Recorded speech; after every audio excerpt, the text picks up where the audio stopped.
রাত নামলেই শিবপুরের গ্রামটা যেন অন্য রূপ নেয়। নীরব অন্ধকারে বাতাস ভারী হয়ে ওঠে, আর পরিচিত রাস্তাগুলো অচেনা লাগে।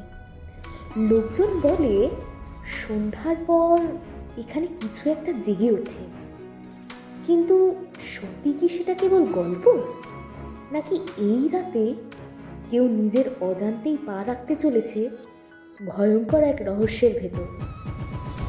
এটা জানতে হলে শুনুন আমাদের আজকের গল্প। সঞ্চারী বন্দ্যোপাধ্যায়ের কলমে শিবপুরের ভয়ঙ্কর রাত। আজকের গল্পের সূত্র ধরে আমি সুদীপ্তা। শুরু হতে চলেছে শিবপুরের ভয়ঙ্কর রাত।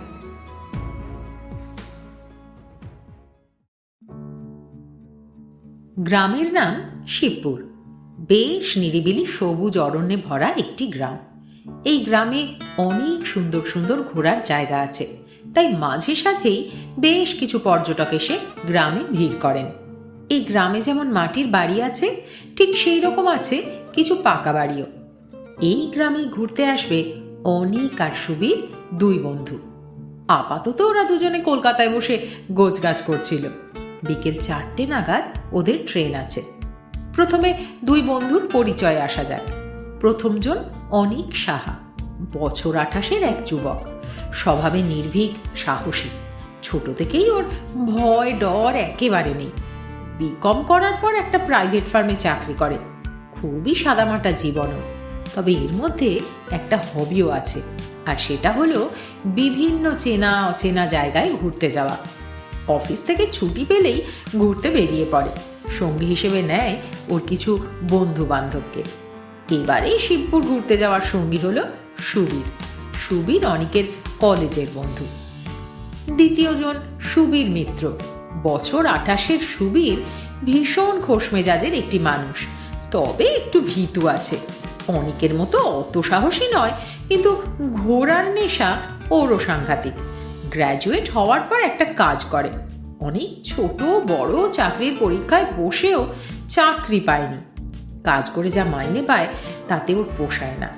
অত্যন্ত কম মাইনে হওয়ার দরুন সুবীরকে আরও এক্সট্রা কিছু কাজ করতে হয়, যেমন ফেসবুকে ব্লগ লেখা, বিভিন্ন ইউটিউব চ্যানেলের হয়ে পোস্টার ডিজাইন করে দেওয়া।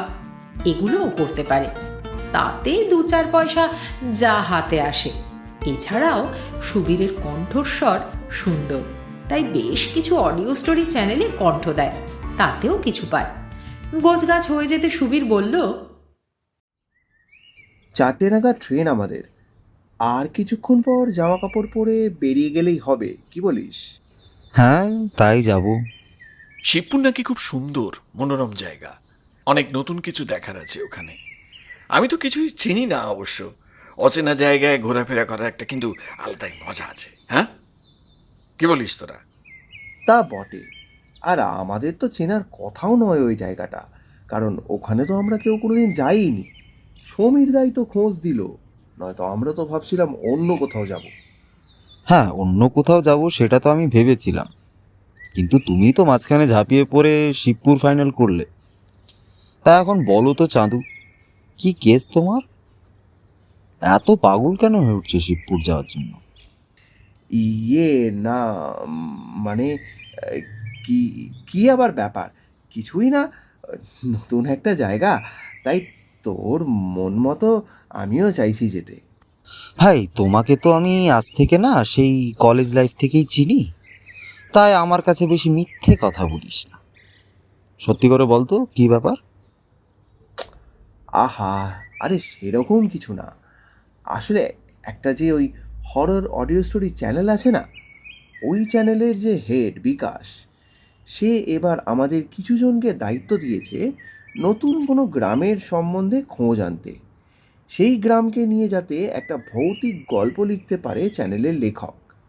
তবে গ্রামটা খুব চেনা জানা হলে হবে না। নতুন গ্রাম হলে অনেক কাল্পনিক গল্প সাজিয়ে নাকি লেখা যায়। যে আগে খোঁজ দিতে পারবে তাকে আলাদা করে কিছু আর্থিক পুরস্কার দেওয়া হবে।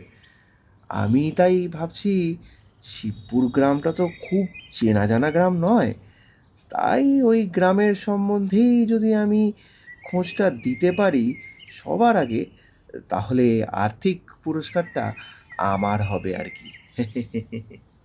হ্যাঁ, তারপর পুরোটা বল, পেটে অর্ধেক কথা রাখিস না ভাই। আর কি বল? আর মানে যদি পারি এবারে একটা ভূতের গল্প আমি নিজেই লিখব। অনেক প্রথমে চমকে উঠল, কিন্তু তারপর হা হা করে হাসিতে ফেটে পড়ল। হাসতে হাসতে বলল, তুমি লিখবে ভূতের গল্প? আহা গো, একেবারে শীর্ষেন্দু মুখোপাধ্যায় এলেন ভূতের গল্প লিখবেন। এই জন্মে কোনোদিন লিখেছিস ভূতের গল্প? কেন, ভূতের গল্প না লিখলে কি প্রথমবার লেখা যায় না? সব কাজই জীবনে প্রথমবার হয়। তাছাড়া আমি তো ভ্লগ লিখতে পারি। ওরে হতভাগা, ব্লগ লেখার ভূতের গল্প লেখা এক নয়। অন্য গল্প হলে তবুও লেখা যায়, কিন্তু শুনেছি ভূতের গল্প লেখা নাকি খুব কঠিন কাজ। হোক কঠিন, তবুও ট্রাই করব। দেখাই যাক পারি কিনা। ছোট থেকে কম তো ভূতের গল্প পড়লাম না। ভ্লগ লেখার কারণে অন্তত আমি লিখতে তো জানি। তাহলে তুই ঠিক করে নিয়েছিস যে তুই লিখবি, তাই তো? ঠিক আছে, লেখ। তবে দেখিস ভাই, উল্টো পাল্টা কিছু লিখে দিস না, পড়ার মতো যেন অন্তত হয়। হবে, নিশ্চয়ই হবে। লিখব যখন দেখবি। আগে গ্রামে যাই, গ্রামটা নিজের চোখে দেখি, তারপর লিখব আর সবাইকে চমকে দেব। আচ্ছা, সে হবে, কিন্তু এই দুটো কথা আমার থেকে লুকিয়ে রাখতে চাইছিলিস কেন? তুই দাঁত বের করবি বলে। এই যে কিছুক্ষণ আগে যেরকম করলি, ওই কারণে বলিনি। আচ্ছা বেশ, আর আসবো না। তুই তোর কাজ করবি আর আমি আমার মতো ঘুরবো আরামসে। দেখা যাক কেমন গ্রামটা। আমিও রেডি। সুবীর ভূতের গল্প লিখবে বলে সেই নিয়ে আনন্দে মেতে থাকে। অনেক দিন ধরেই ওর ইচ্ছে ছিল একটা ভূতের গল্প লেখার। একবার যদি ভূতের গল্প জমিয়ে লিখতে পারে, তাহলে এই চ্যানেলে রাইটারের কাজে ওকে সিলেক্ট করে নেবে। আরও একটা কাজ পেয়ে যাবে ও। এমনিতেই এই চ্যানেলটার প্রায় 1 মিলিয়ন সাবস্ক্রাইবার, খুব নামকরা চ্যানেল। তাই আর একটা কাজ পেয়ে গেলে ভালোই হবে। ওরা যে জায়গায় যাচ্ছে সেই জায়গাটার সন্ধান ওদের দিয়েছিল সমীর। সমীর ওদের কলেজের সিনিয়র ছিল। কিছুদিন আগে হঠাৎ ওদের দুজনের সাথে আলাপ হতে কথায় কথায় বলেছিল, শিবপুর চিনিস? ওখানে ঘুরতে যেতে পারিস। তোরা তো বিভিন্ন জায়গায় ঘোরাফেরা করিস, তাই বলছি।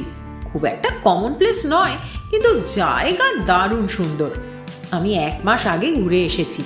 থাকার জায়গাও আছে, সস্তার একটা লজও আছে, নাম বাণী হোম লজ। মোটামুটি ভালোই ব্যবস্থা আছে ওখানে। যেতে চাইলে বল, আমি সব কিছু ডিটেলসে বলে দিচ্ছি। অনেক ভেবেছিল এবারে হেনরি আইল্যান্ডে যাবে, আর শিবপুরে না হয় পরে যাওয়া যাবে, কিন্তু সুবীর মাঝখান থেকে বলেছিল শিবপুরেই যাবে। অনেক বুঝতে পেরেছিল সুবীরের বোধহয় অন্য কোনো প্ল্যান আছে, কিন্তু তখনই আর কিছু বলেনি। ও রাজি হয়ে যায়, কারণ হেনরি আইল্যান্ড এর আগেও একবার গেছে। তাই এবারে নতুন জায়গা ভেবে আর আপত্তি জানায়নি। দুপুর 3:30 নাগাদ খাওয়া দাওয়া করে জামা কাপড় পরে দুজনে বেরিয়ে পড়ল। হাওড়া থেকে ট্রেন আছে 4টে নাগাদ। অনিকের বাড়ি বেলঘরিয়া, আর সুবীরের বাড়িও বেলঘরিয়াতেই, শুধু আলাদা পাড়ায়। দুজনে একটা ক্যাবে করে হাওড়া পৌঁছে নির্দিষ্ট ট্রেনে উঠে বসল। তার কিছুক্ষণ পরেই ট্রেন ছাড়ল। সুবীর আর অনিক দুজনে দুদিকে সিট পেয়েছে। ট্রেন চলতে চলতে কিছুক্ষণ পর চেনা রাস্তা ছেড়ে অচেনা রাস্তা দিয়ে চলতে লাগলো। এদিকের রাস্তাঘাট সুবীর এবং অনিক দুজনেই কেউ চেনে না। দুজনের মনেই প্রতিবারের মতো বেশ রোমাঞ্চ হচ্ছে। এর আগেও 2 বন্ধু একসাথে 3-4টে ট্যুর করেছে, তার মধ্যে একটা অচেনা জায়গাও ছিল। জায়গাটার নাম ছিল বল্লভপুর। ওটাও খুব সুন্দর জায়গা ছিল। 2 বন্ধুই জানলা দিয়ে দেখছিল নতুন জায়গাকে। কিছুক্ষণ পর শুরু হলো সবুজ ক্ষেত। যত দূর চোখ যায়, চোখ যেন জড়িয়ে যায়। এদিকের প্রকৃতি ভীষণ সুন্দর। নিশ্চয়ই গ্রাম আরও সুন্দর হবে। আস্তে আস্তে সন্ধ্যের লালিমায় ছেয়ে যাচ্ছে আকাশ। দিনের আলো মরে আসছে। চারিপাশের প্রকৃতিকে একটু একটু করে অন্ধকার গ্রাস করছে।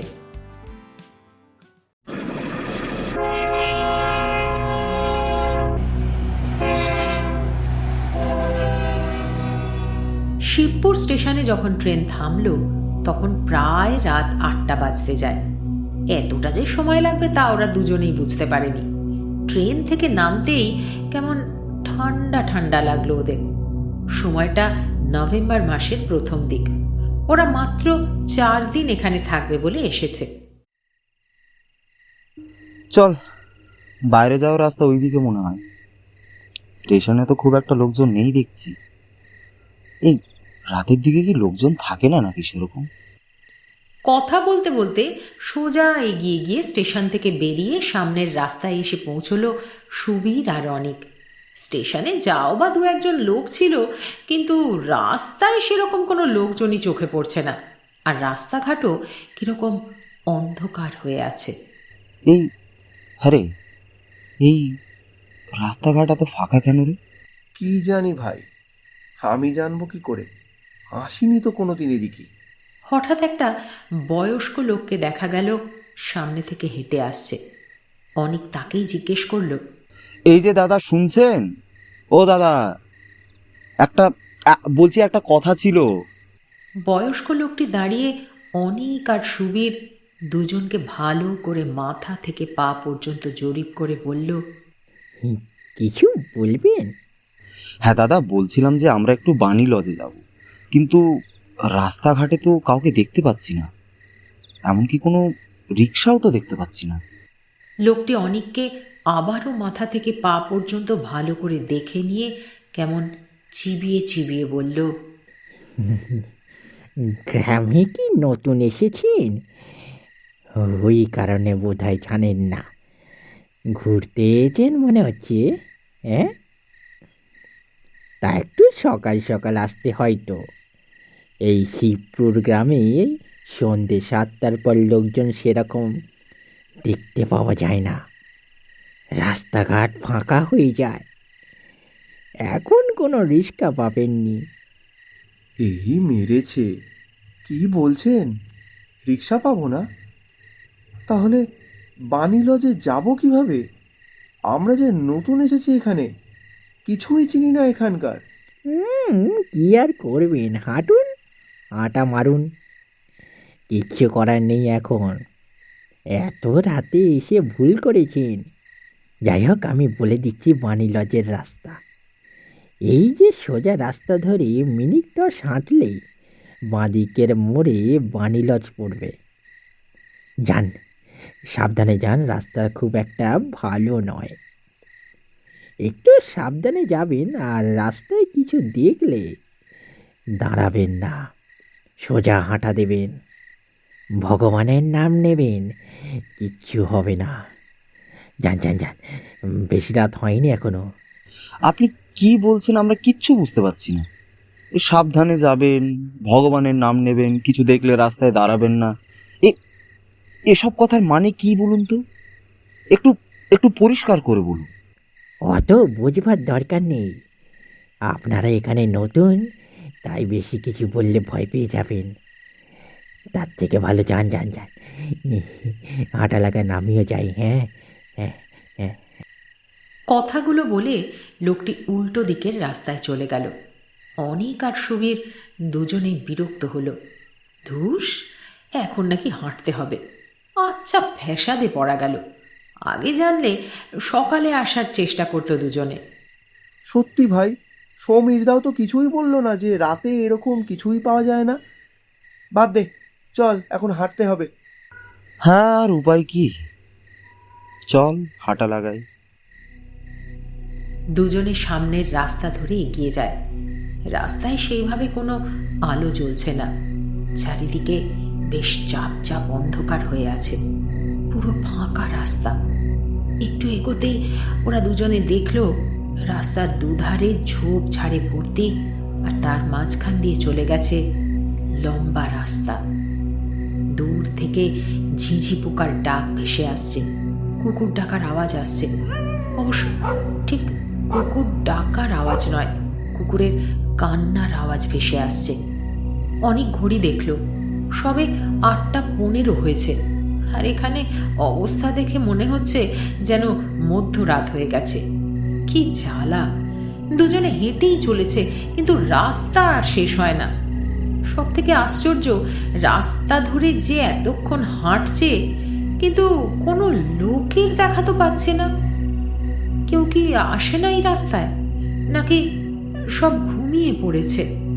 বেশ ঠান্ডাও লাগছে, অথচ কলকাতায় এখনো ঠান্ডার নাম গন্ধ পর্যন্ত নেই। উফ, কি ফাঁকা ফাঁকা রাস্তা রে ভাই! কে বলবে সবে 8টা বেজেছে? এত অজপাড়া গা জানলে আগে আসতাম না। তুই তো ডিসাইড করলি ভাই এখানে আসার, আমি তো অন্য কোথাও যেতে চেয়েছিলাম। ও, এখন সব দোষ আমার হয়ে গেল, তাই না? তুইও তো নতুন জায়গায় আসবি বলে লাফাচ্ছিলি। কি করে জানবো বলতো এরকম পরিস্থিতি হবে? এর আগেও তো বহু নতুন জায়গায় গিয়েছি, কিন্তু এরকম তো দেখিনি। বল্লভপুর অচেনা গ্রাম ছিল না, কিন্তু এরকম ফালতু তো অন্তত ছিল না। এখানে ঘুরতে এসেই মুডটা অফ হয়ে গেল একদম এই সব অবস্থা দেখে। আচ্ছা আচ্ছা, মুড অফ করিস না। এতে না তোর দোষ আছে না আমার দোষ আছে, আমরা কেউই জানতাম না। তবে সমীরদার আছে দোষ। ও তো বললে পারতো যে দিনের বেলায় আসতে।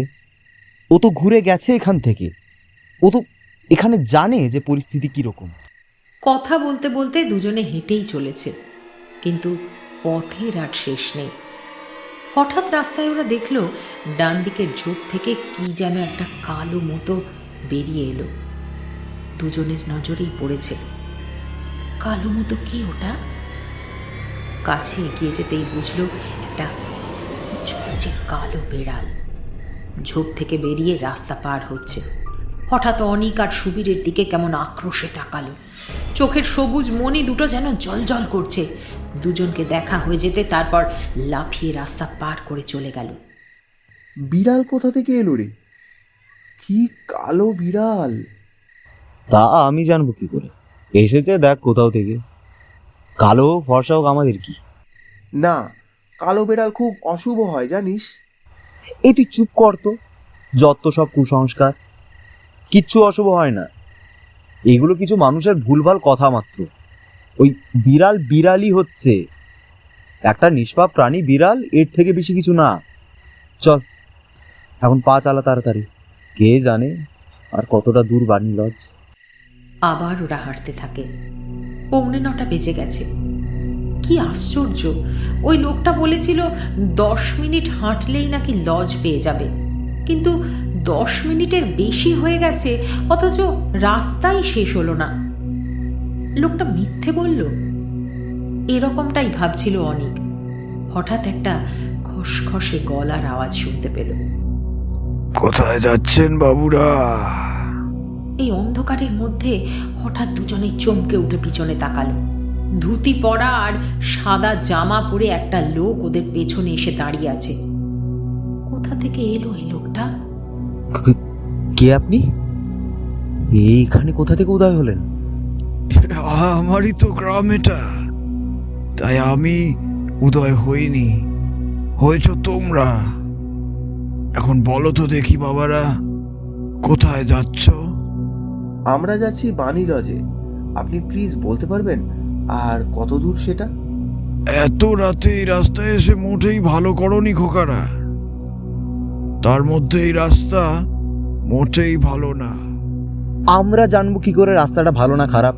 হ্যাঁ, আমরা তো এখানে নতুন এসেছি। আপনি যদি জানেন তো বলুন, বাণী লজ ঠিক কত দূরে? তাড়াতাড়ি সামনের রাস্তা ধরে হাঁটো। আমার মন বলছে তোমাদের সাথে ভালো কিছু ঘটবে না, তাই যত তাড়াতাড়ি সম্ভব এই স্থান ত্যাগ করো। আপনি কি পাগল নাকি বলুন তো? আপনাকে একটা কথা জিজ্ঞেস করা হচ্ছে, আপনি তার কোনো উত্তর না দিয়ে পাগলের মতো যা মনে আসছে তাই বলে যাচ্ছেন। দেখুন, আপনি যদি জেনে থাকেন তো বলুন, নয়তো ফালতু ভয় দেখাবেন না। বড্ড রাগ তোমার, কিন্তু এত রাগ ভালো নয়। পরে ঠেলা বুঝবে, তখন বাঁচতে পারবে না। এখন থেকে আমি সাবধান করলাম তোমাদের। শুনলে ভালো, না শুনলে আরো ভালো, সেটা তোমাদের ব্যাপার। পাগল নাকি বলতো লোকটা? হ্যাঁ, কী সব বলে গেল? আর এলোই কোথা থেকে? কে জানে, বুঝলাম না কিছু।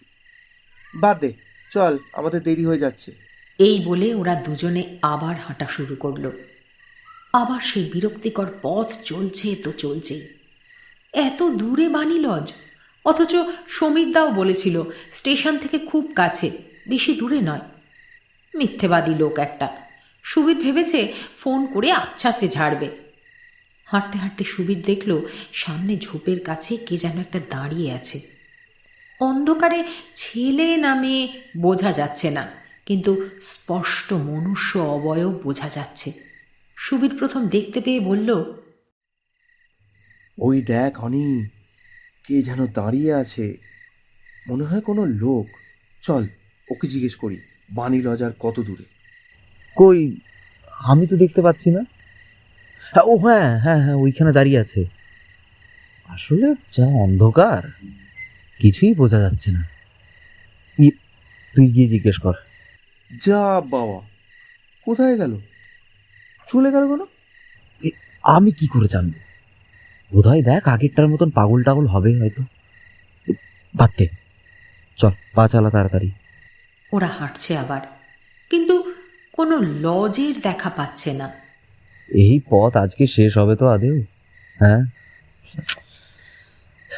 কোথায় এসে পড়লাম বলতো? বুঝতে পারছি না। সমীরদাকে ফোন করছি, কিন্তু ফোন সুইচ অফ বলছে। কি যে করব আমিও তো বুঝতে পারছি না। এই সব হয়েছে তোর জন্য। আগ বাড়িয়ে এখানে আসতে গেল, অন্য কোথাও গেলেই হতো। লোকটা কি ভুল রাস্তা বলে গেল নাকি? হঠাৎ আকাশ থেকে একটা রাত চড়া পাখি উড়ে গেল। তার কিরকম যেন আওয়াজ। সুবীর খানিকটা চমকে উঠে আকাশের দিকে তাকালো। এবার ওর হঠাৎ কেমন যেন ভয় ভয় করছে। সুবীর মনে মনে ভাবল, কিছুক্ষণ আগে যে লোকটার সঙ্গে দেখা হলো, সে লোকটা কি বলে গেল? এই রাস্তাটা ভালো না, কিন্তু কেন বললো এই কথা? ওই স্টেশনের লোকটাও তাই বলছিল। কিছু খারাপ হবে ওদের সাথে? মানে কি, কি খারাপ হবে? ওরা কি ভুল করলো? ওরা কি ভুল করলো ঝোঁকের বসে এখানে এসে? এর আগেও অচেনা জায়গায় গেছে দুজন, কিন্তু কোনো তো অসুবিধা হয়নি। অবশ্য হয়নি মানে এই না যে কোনোদিন হবে না। আচ্ছা, সমীরদাকে একটা ফোন করলে হয়। সুবীর পকেট থেকে ফোন বের করে ফোনটা করতে যায়, কিন্তু ও প্রান্ত থেকে বলছে সুইচ অফ। আরও দুবার করে, কিন্তু দুবারই বলে সুইচ অফ। সুবীরেরও এবার বিরক্ত লাগছে। ও নিজেই আগ বাড়িয়ে হ্যাঁ বলেছিল, তাই অনিকের এবার সব রাগ গিয়ে পড়বে ওর ওপরে। তাই সুবীর চুপ করে থাকে। এখন ওকে কথা শুনতেই হবে। ভূতের গল্প লেখার ভূত ওর মাথাতেই তো চেপেছিল, কিন্তু ও জানবে কেমন করে যে এখানে এসে এরকম হবে? লজই খুঁজে পাবে না। সমীর তার ফোনটাও লাগছে না। তার মধ্যে লজের মালিকের ফোন নাম্বারটাও ফোনে সেভ করে রাখেনি। একটা ডায়েরিতে লেখা ছিল, সমীর তাই দিয়েছিল, কিন্তু ডায়েরিটা সঙ্গে আনেনি। বুঝতে পারছি না রে, ভুল রাস্তায় যাচ্ছি নাকি আমরা? ওই কারণে কি লজ দেখতে পাচ্ছি না? একটাও তো লোকও দেখতে পাচ্ছি না যে জিজ্ঞেস করব। যাও বা একজনকে পেলাম, সেও কি বলে গেল কিছুই বুঝতে পারলাম না। এদিকে 9:30 বাজতে যায়, সেই 1-1.5 ঘন্টা ধরে হেঁটে যাচ্ছি, ঘুরেই যাচ্ছি। আশ্চর্য ব্যাপার। সত্যি আশ্চর্য। আমি আগে জানলে আসতামই না। সমীরদা যেভাবে বলল, এই সব হয়েছে সমীরদার জন্য। একেবারে একবার শুধু ফোনটা লাগুক, তারপর যা ছাড়বো ওকে তা শুধু আমি জানি। ওই অনি, লজ না পেলে কি হবে বলতো? কি আর হবে, রাস্তাতেই রাত কাটাতে হবে। তারপর কাল সকাল হলে শটান কলকাতা ফিরে যাব। আর আর ভুলেও এইদিকে ভাই আসবো না। এই এই সুবীর, দেখ দেখ, কি একজন দাঁড়িয়ে আছে না ওখানে? হ্যাঁ, কিন্তু স্পষ্ট বোঝা যাচ্ছে না। ওদিকে মুখ করে দাঁড়িয়ে আছে, সাদা ধুতি পরে আছে বোধহয়। গ্রামের কোনো লোক হবে।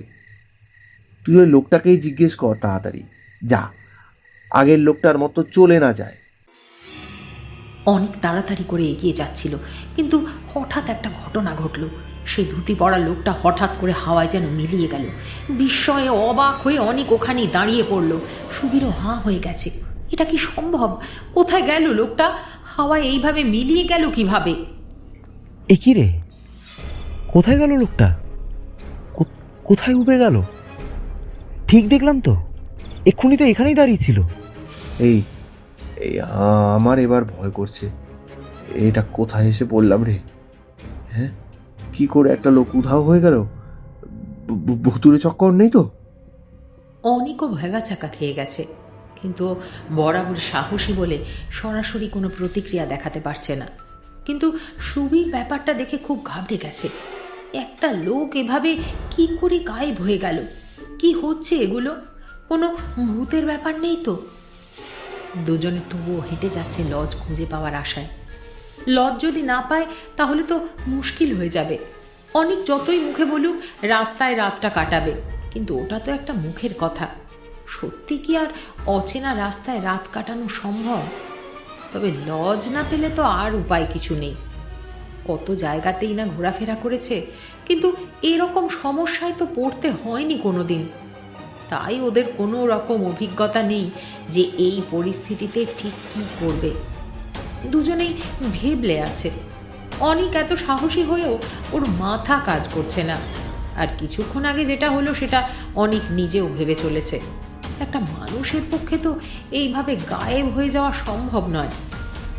ঠিক কি হলো এটা? ভূত প্রেতে অনেকের বিন্দুমাত্র বিশ্বাস নেই, তাই যা হলো সেটা অলৌকিক বলে মানতে নারাজ। আবার কি ঘটনা ঘটল সেটাও বোধগম্য হচ্ছে না। এদিকে সুবীরও একই কথা ভেবে চলেছে। কি করে কেউ হাওয়ায় মিলিয়ে যেতে পারে? ভূতের গল্প লিখবে বলে এখানে এসে শেষে কি সত্যি সত্যি ভূতের পাল্লায় পড়ে গেল নাকি? সুবীর ছোটবেলা থেকে ভূতের গল্প শুনেছে, দিদার মুখ থেকে শুনেছে ভূত সত্যি আছে। তাহলে ওটা কি ভূত ছিল? ওই যে লোকটা বলেছিল খারাপ কিছু ঘটবে ওদের সাথে, তবে এটাই কি খারাপ ঘটছে? কিন্তু এই লোকটা কেমন করে জেনেছিল? হঠাৎ সুবীরের পেছনে কেমন যেন ঠান্ডা হাওয়া এসে ঝাপটা মারল। মনে হলো পেছনে কে যেন আসছে। সুবীর চকিতে পিছন ফিরে তাকিয়ে দেখল কেউ নেই। সুবীর ভয় পেলেও নিজেকে সংযত করে মনে মনে বলল, কি হলো এটা? কি ছিল এটা? সবটাই কি মনের ভুল? পুরো রাস্তায় মাঝে সাঝে একটা দুটো আলো চোখে পড়ছে। ছোট ছোট ল্যাম্প পোস্টে ডুম আলো জ্বলছে, কিন্তু তাতে আলোর থেকে বেশি কেমন যেন অন্ধকারের সৃষ্টি হয়েছে। তাও আলোগুলো অনেক দূরে দূরে লাগানো আছে। বেশিরভাগ রাস্তাটাই অন্ধকারে ঘেরা, আর ঠিক সেই রকম শুনশান। হঠাৎ সুবীর আর অনেক দুজনেরই নজরে পড়ল রাস্তার এক ধারে একটা ভাঙাচোরা বাড়ি। টালির চালের একটা বড় কুঁড়ে ঘর, অনেকদিন অযত্নে পড়ে আছে মনে হয়। বাড়ির সামনেটা পুরো ঝোপঝাড় আর আগাছায় ভর্তি। মাঠের মধ্যিখানে অন্ধকারে একটা স্তম্ভর মতো দাঁড়িয়ে আছে বাড়িটা। এটা কার বাড়ি বলতো? আমার বাবার বাড়ি এটা। এই বোকাদের মতো প্রশ্ন করিস কেন বলতো?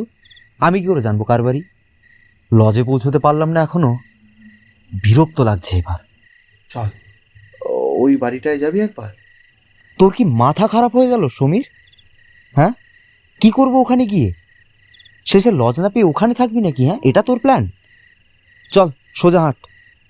আমি সমীরদাকে ফোন করে দেখছি ফোনে সুইচ খুলেছে কিনা। ধরলেই জানতে চাইবো যে কেন বলেনি যে স্টেশন থেকে লজ এতটা দূরে। পকেট থেকে ফোন বের করে অনেক দেখে ফোনে নেটওয়ার্ক নেই, ছিটে ফোঁটাও নেই। অনেকের মাথাটা আরও গরম হয়ে যায়। নেটওয়ার্ক পর্যন্ত নেই, ইচ্ছে করছে ফোনটাকে তুলে আছাড় মারতে। কি জ্বালা! অবস্থা দেখ সুবীর, আমার ফোনে কিন্তু নেটওয়ার্ক পর্যন্ত নেই।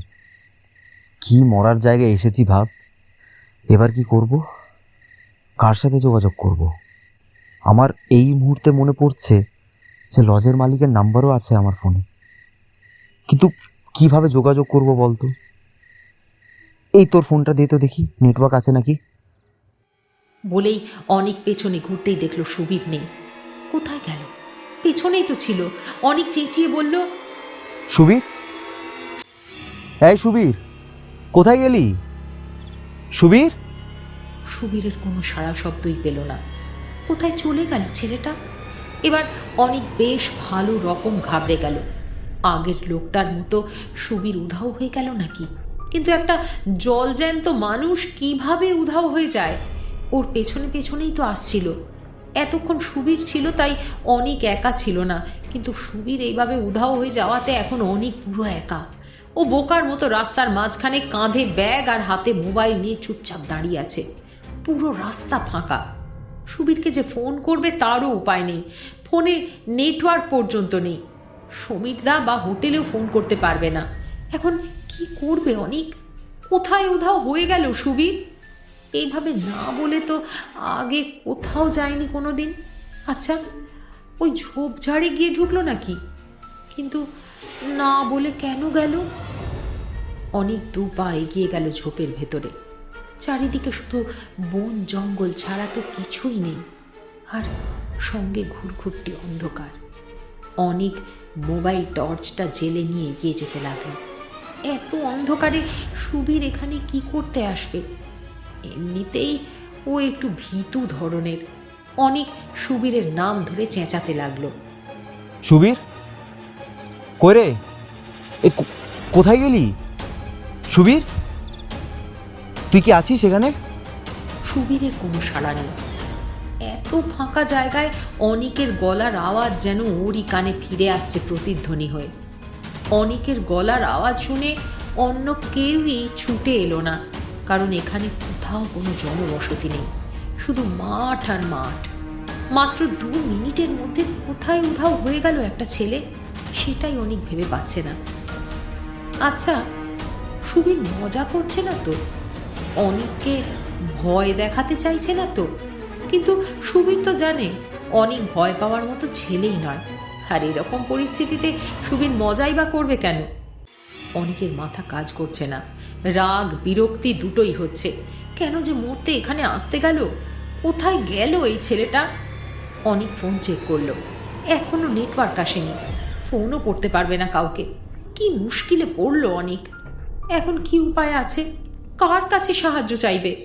এখান থেকে বাণী লজ কত দূরে তাও জানে না। আদৌ এই রাস্তায় বাণী লজ পড়ে না ওই স্টেশনের লোকটা মিথ্যে বলেছিল ওদের?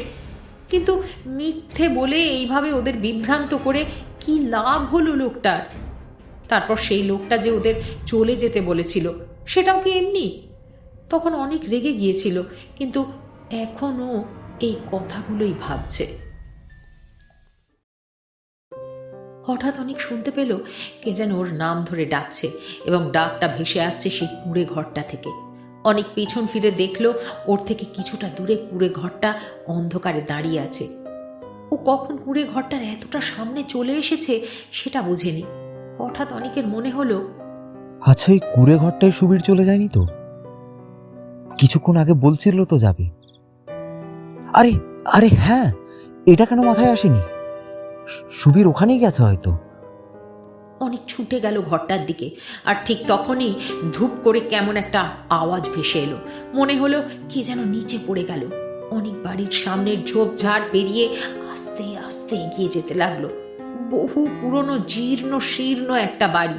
টালির চাল অর্ধেক উঠে গিয়ে ওপরটা কেমন ফাঁকা হয়ে আছে। বাড়ির দেওয়ালের পলেস্তারা খসে গিয়ে বাড়িটার ইট বেরিয়ে গেছে। অনেক মোবাইল টর্চ জেলে এগোতে থাকে। কোথা থেকে এলো আওয়াজটা? তখন কে ওর নাম ধরে ডাকলো? কিছুই বুঝে উঠতে পারলো না অনেক। চুপচাপ এগোতে থাকলো। আর ঠিক তখনই সুবীরের গলার আওয়াজ ভেসে আসে বাড়ির পেছন থেকে। অনেক, অনেক, বাঁচা আমাকে অনেক। অনেক ছুটে গেল বাড়ির পেছন দিকে। ও ঠিক ধরেছে, সুবীর তার মানে এখানেই এসেছে। বাড়ির পেছনের দিকে এসে দেখলো পুরোটা জলা জমি আর ছোট্ট মতো একটা খাল আছে। এখানেও ঝোপঝাড়ে ভর্তি হয়ে আছে, কিন্তু সুবীর তো নেই। কোথায় সে? সুবীর, সুবীর কোথায় তুই? সাড়া দে। কিন্তু সুবীরের কোনো সাড়া পেল না অনিক। একটু আগেই তো ডাকলো অনিককে, তাহলে কোথায় চলে গেল? ছেলেটা কি মজা করছে ওর সাথে? এখানে কেন এসেছে সুবীর? এই ঝোপঝাড়ে কোনো বিষাক্ত সাপ বা কোনো বিষাক্ত প্রাণী তো থাকতে পারে। সুবীর কি ভূতের গল্পের প্লট খুঁজতে গিয়ে মাথাটাই খারাপ হয়ে গেল নাকি? অনেক সুবীরকে না পেয়ে বিরক্ত হয়ে চলে যাচ্ছিল, কিন্তু হঠাৎ সুবীরের দেখা পেল। খালের পাড়ে মাথা নিচু করে বসে আছে। হ্যাঁ, ওটা তো সুবীর। হলুদ জামা পরেই তো এসেছিল এখানে। পাশে ওর ব্যাগটা রাখা আছে। ও এখানে বসে আছে আর অনেক খুঁজে খুঁজে বিরক্ত হয়ে যাচ্ছে। সুবীরকে দেখে অনেক ছুটে গেল। তুই এখানে বসে কি করছিস? তোর কোনো কাণ্ডজ্ঞান নেই? হ্যাঁ, এখানে চলে এসছিস আর আমি তোকে কখন থেকে খুঁজে বেড়াচ্ছি বলতো? হ্যাঁ, তুই কি? চল ওঠ। কিরে কিরে, শুনতে পাচ্ছিস না? সুবীর এবার মাথা তুলে অনিকের দিকে তাকালো। ওর চোখ দুটো রক্ত জবার মতো লাল হয়ে আছে। কেমন ক্রোধ নিয়ে তাকিয়ে আছে অনিকের দিকে। অনিক সে হাড় হিম করা দৃষ্টি দেখে থমকে গেল। এ দৃষ্টি তো সুবীরের নয়।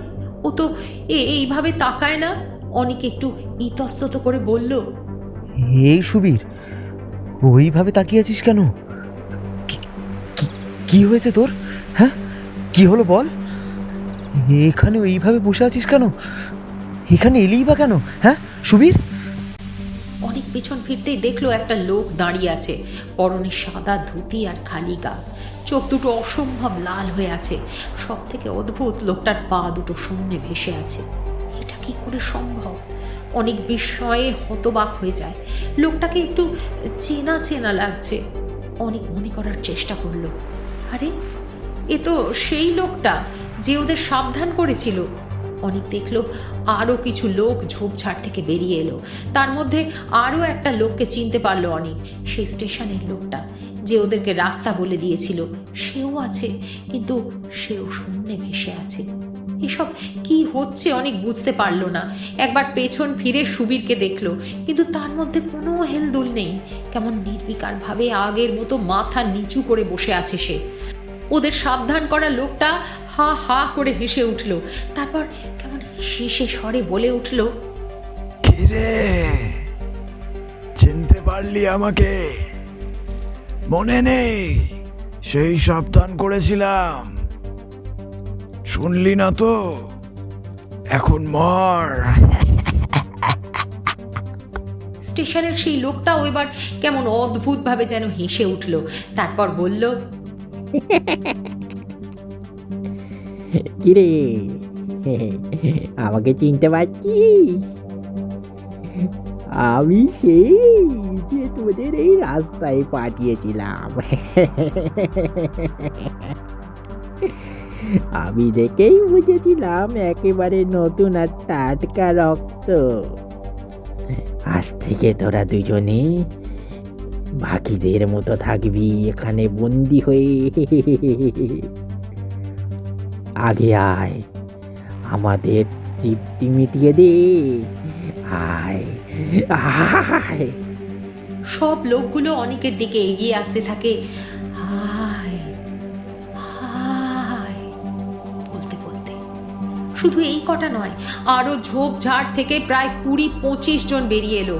সবাই এগিয়ে আসতে থাকে অনেকের দিকে, আর অনেক পিছোতে থাকে। অনেক বুঝতে পারছে এরা আর যাই হোক মানুষ হতেই পারে না, আর এদের উদ্দেশ্য ওকে প্রাণে মেরে ফেলা। কিন্তু অনেক এত সহজে আত্মসমর্পণ করবে না। ওকে বাঁচতে হবে, পালাতে হবে এখান থেকে। ও এই মুহূর্তে সুবীরের কথা ভুলে গেল, আর কোনো দিকে না তাকিয়ে ওই সব অশরীরীদের সম্পূর্ণ উপেক্ষা করে পেছনের দিকে নিজের সর্বস্ব শক্তি দিয়ে ছুট লাগালো।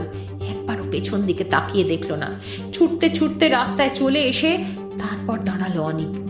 আর একটু হলেই পড়ে যাচ্ছিল রাস্তায়, কিন্তু কোনো রকমে নিজেকে সামলে নিল। হাঁপাচ্ছে অনেক। ওই অশরীরীগুলো পিছু পিছু এখানে আসেনি, কিন্তু আসতে কতক্ষণ?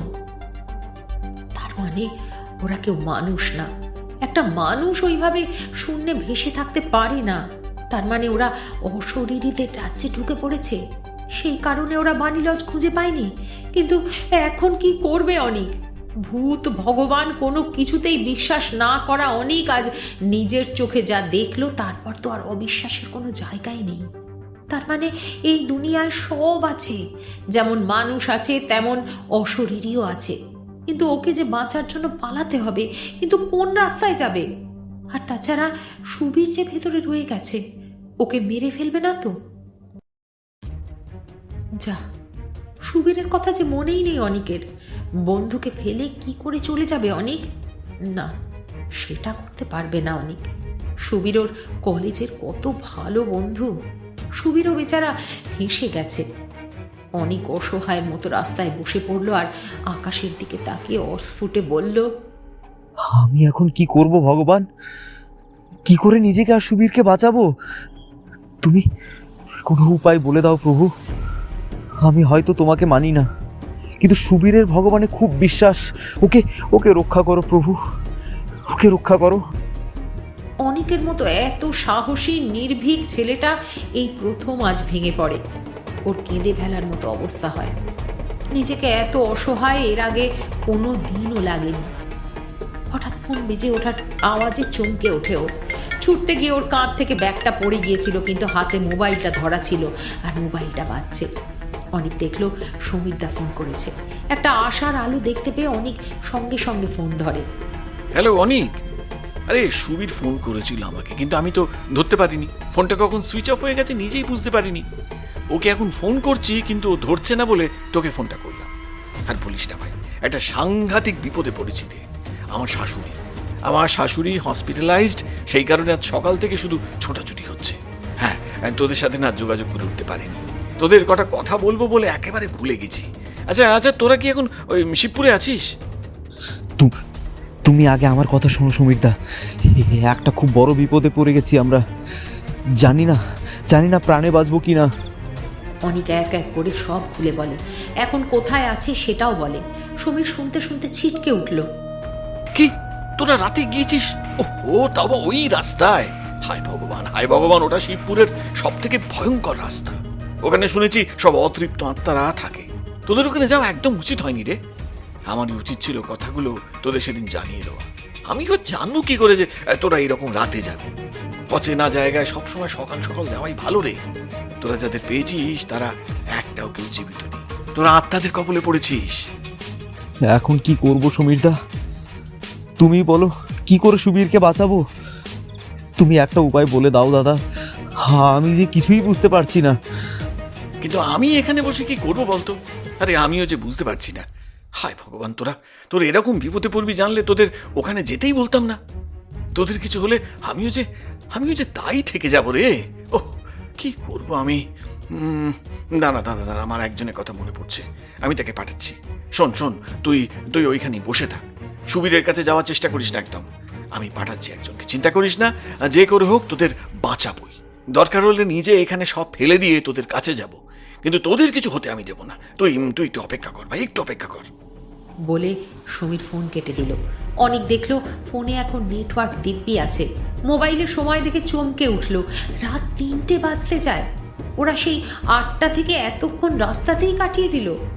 অনিক আবার আকাশের দিকে তাকিয়ে হাত জোর করে বলল, আমাদের রক্ষা করো প্রভু, আমাদের রক্ষা করো। অনিক হঠাৎ শুনতে পেল কেউ ওকে ডাকছে। অনিক, বাঁচা আমাকে অনিক। অনিক পেছনে তাকিয়ে দেখতে পেল সুবীর দাঁড়িয়ে আছে। ওটা সুবীরই তো। অনেক বন্ধুকে দেখে ভুলে গেল যে সে আত্মার কবলে পড়েছে। বন্ধুকে বাঁচাতে মুহূর্তে ছুটে গেল। সুবীর ঝোপের ভেতরে ঢুকে গেল আর অনিকও তার পিছু পিছু গেল। আর ঠিক তখনই সেই সব অশরীররা ছুটে এলো ওর দিকে, যেন অনিকের অপেক্ষাতেই ছিল সবাই। অনিক বুঝতে পারলো এরা সবাই ওকে সুবীরকে দিয়ে বোকা বানিয়ে ডেকে এনেছে। সেটা বুঝতে পেরেই অনেক ছুট লাগালো আর রাস্তায় এসে পড়লো। কিন্তু এবারে অশরীরীরা অনিকের পিছু ছাড়লো না, তারাও ছুটে এলো। অনেক দৌড়তে দৌড়তে রাস্তায় হুঁচট খেয়ে পড়ে গেল আর অশরীরীগুলো ওর উপরে ঝাঁপিয়ে পড়তেই যাচ্ছিল কি হঠাৎ একটা আওয়াজে থেমে গেল। এই দাঁড়া, ছাড় ওকে, আর এক পাও এগোবি না। অনেক ঘাড় ঘুরিয়ে দেখল একজন ধুতি পাঞ্জাবি পরা সাধু এসে দাঁড়িয়ে আছে। তার লম্বা সাদা দাড়ি, মাথায় লাল তিলক।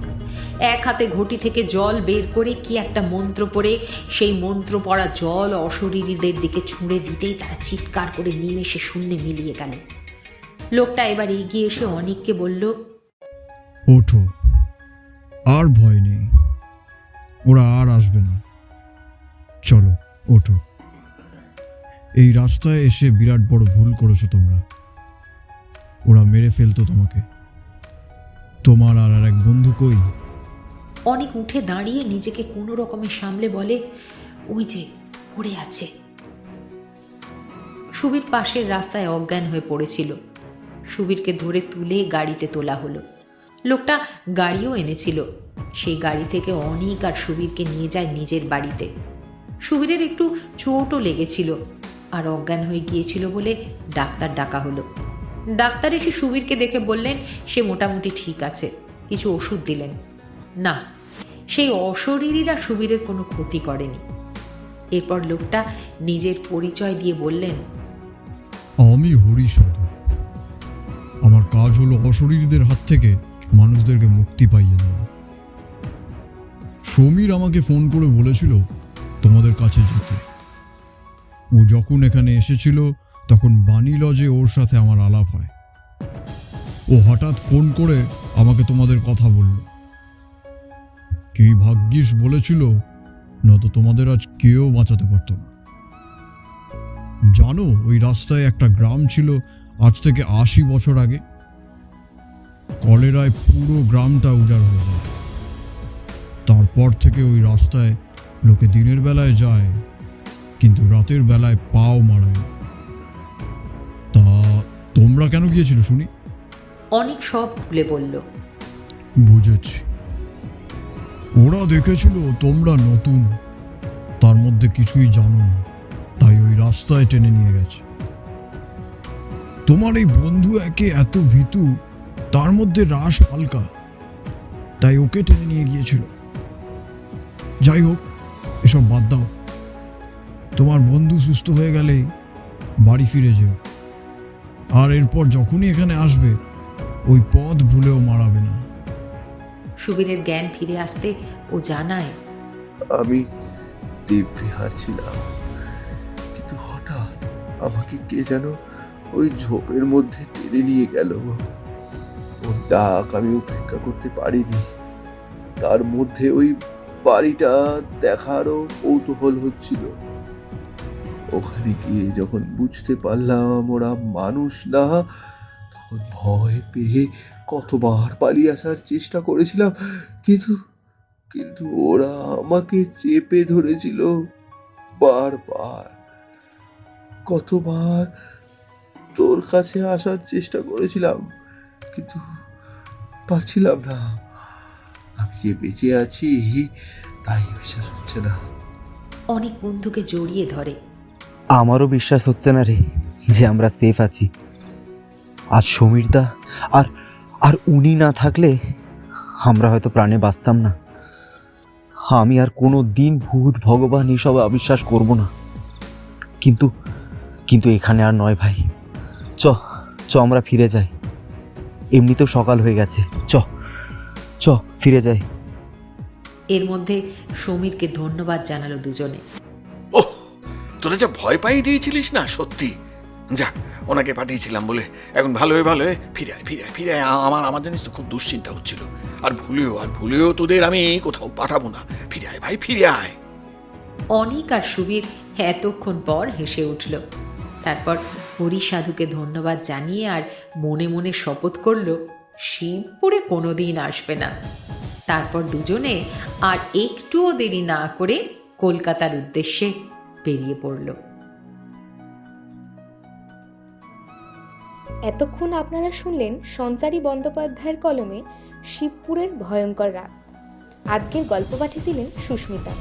অনিকের ভূমিকায় রাহুল, সুবীরের ভূমিকায় সম্রাট, বয়স্ক লোকের ভূমিকায় তুহিন, সমীরের ভূমিকায় রাজ এবং লোক ও হরির ভূমিকায় সম্বিত। আরও এমন রহস্য রোমাঞ্চের গল্প শুনতে সাবস্ক্রাইব করুন আমাদের চ্যানেল রহস্য রোমাঞ্চ। সুস্থ থাকুন, ভালো থাকুন আর শুনতে থাকুন রহস্য রোমাঞ্চ।